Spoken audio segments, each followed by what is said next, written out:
I went broke every month as a business owner. And I'm not kidding. Here's how I did it, and here's how you can avoid it if you are a young or newer entrepreneur. So, the first time I signed a client, I made $2,500. And I took every single dollar I made and reinvested it into a marketing program. The entire 2,500. So by the end of the month, I was broke, and the rent was due, and I had to figure it out. And I did figure it out, but that was a stressful time for me.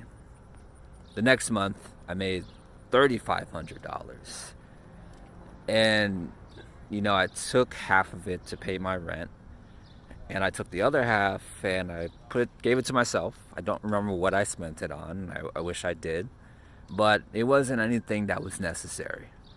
And I remember at the end of the month, I was broke again.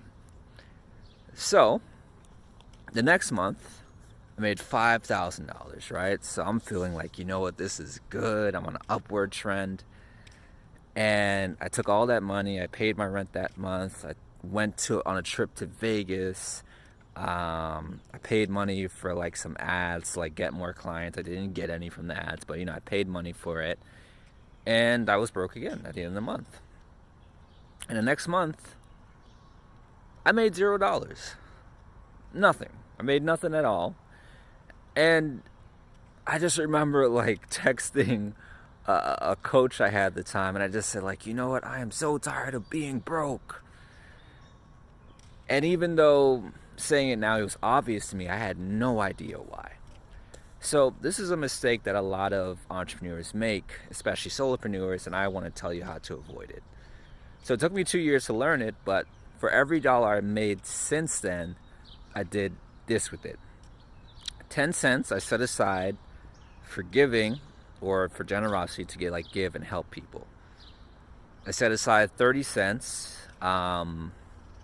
to pay myself, and I want to emphasize this. It's important to pay yourself as an entrepreneur, because if you don't, you probably will feel a lot more stress to make decisions, and you don't want to feel that. So pay yourself first.